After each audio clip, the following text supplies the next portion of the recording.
careful with that.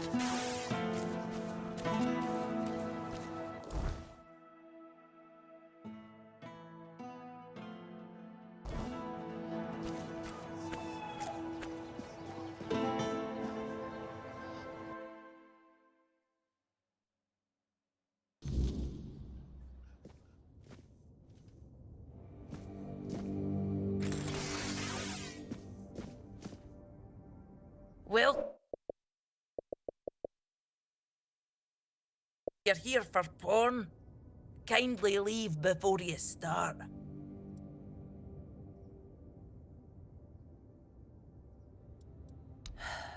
Aye. Look, I don't begrudge anybody their reading habits. Each to their own. But some things should be kept private. Aye. Not only can I read, I can even make recommendations. Imagine that. So, if you have a joke to tell, don't bother. I'm pretty sure I've heard them all.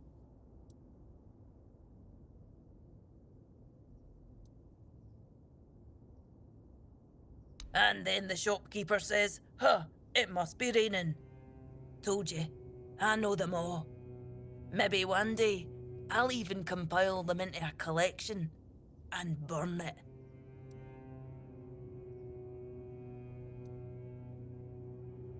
Oh, expecting a wee one? Congratulations! Lucky you. I don't think I've seen a newborn in Cunicht for as long as I've lived here.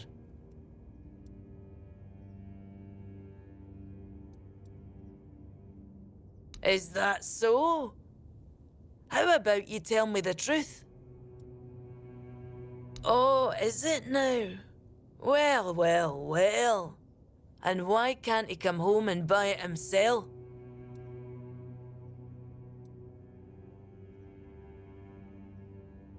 Oh, that's precious. I chased him off because he couldn't take no for an answer. He came in and tried to seduce me. Told me he just loves to devour books. But he'd gladly do the same with me. Books, sure. Maybe for breakfast, to add variety to his military fare. When I told him I wasn't interested, he got all pissed off and called me an ugly dumb savage. I only let him leave with his teeth intact to avoid proving him right. Tell you what, I'll sell you that book. But fair warning, I'll be sending his poor wife the story of Giron the Unfaithful, with a special edition forward for me. Deal? Ha! Pleasure doing business with you. I hope his wife won't go easy on him. And you're asking me because I was born in the tribes? I thought you were better than that. I have nothing to tell you. Those are legends of the Ulfr, and my people never got along with them. But I think I have some books about the Stonewardens. Feel free to read and educate yourself on your own.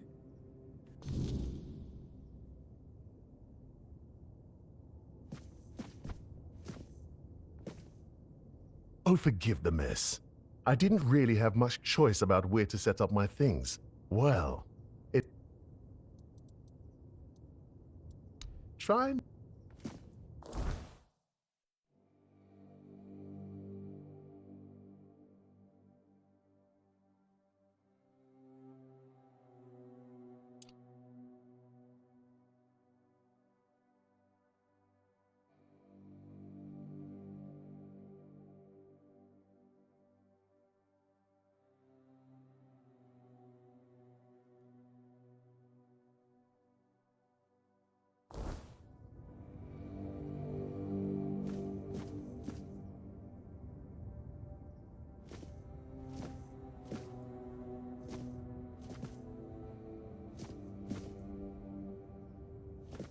Hello.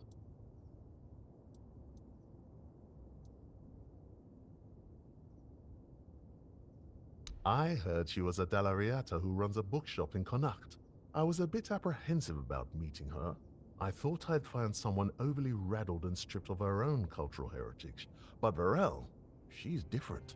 And I admire her work that she even bothers to do it. Sometimes, it feels like people have lost all interest in discovery, whether it's the kind found in verses or the kind waiting out there in the wide world. Oh, of course, my apologies. I'm Imran. My thoughts tend to drift far from the present. I'm a scholar of sorts, though not the kind that hides behind walls of parchment. My calling is to seek out traces of what was lost, ruins, relics, anything older than old. And yes, I'm a Pict. Not many of us wander these lands, I know. Staying in one place isn't exactly in my nature, so I travel. I learn. I dig through the bones of the world hoping to find something more ancient than mankind. If you're asking out of politeness, let's just leave it at this. I thank you for your interest, but I won't give an answer. Trust me, I could talk the hind leg off a donkey. No need to waste time on such things. Wow, that's really kind of you. So, thanks to Vrell's generosity, I managed to get my hands on a certain book. Well, once a book. Now it's just a pile of loose pages. However, these are some truly fascinating loose pages. They're the writings of a Dalariata scribe from nearly 6 centuries ago. Incredible, right? But what's even more astonishing is the content. This man describes encounters with people who knew nothing of King Arthur or the homelands. Nothing at all. Do you understand what that suggests? Ah, I'll tell you. It's so exciting. I suspect Avalon may have already been inhabited by a race similar to us, long before our arrival. I've traveled across much of the island, and I've come across some mentions of the people of Farpoint, a place far in the northernmost reaches of Avalon. Few have ever ventured there. Perhaps the weirdness started to gather and ruin their crops, or made hunting more dangerous. Or maybe it was some sort of conflict that forced them to seek a new place on the island. Or perhaps they simply had a nomadic spirit. It's hard to say with the scraps of information I've managed to gather so far. And so, my friend, here we are, staring down the question, or rather the flood of questions that wouldn't leave me alone.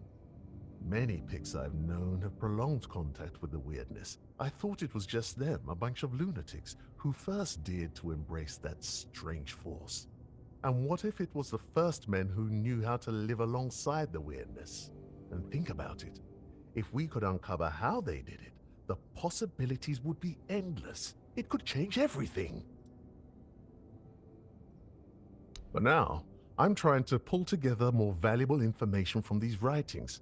But honestly, I feel like I'm hitting a wall. I won't uncover anything new just sitting here. And unfortunately, I'm stuck here for the time being. I got injured on my way to Connacht, and I'm not quite back to my full strength yet.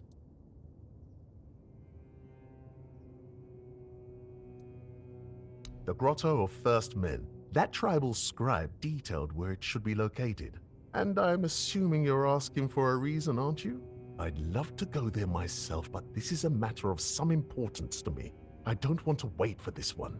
So, if you're one of those bold souls who take such ventures, I'd be more than willing to entrust this task to you.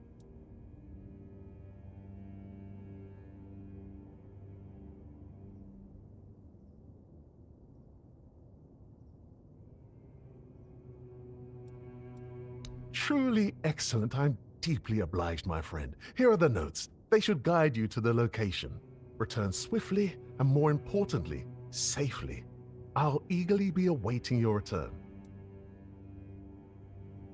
The place seems to attract trouble. Not a good place, then. I'd run out of breath listing all the things that plague this place. And I haven't even been here that long. Of all the misfortunes these poor people are facing, I'd wager the men here is the gravest of them. The Red Death, troubling as it is, seems manageable, at least with the intervention of the priests. But the weirdness, shoot. If the men here goes out, these people will face a far greater peril than any sickness or human form of conflict. Yes, enough talk. There's a world to discover.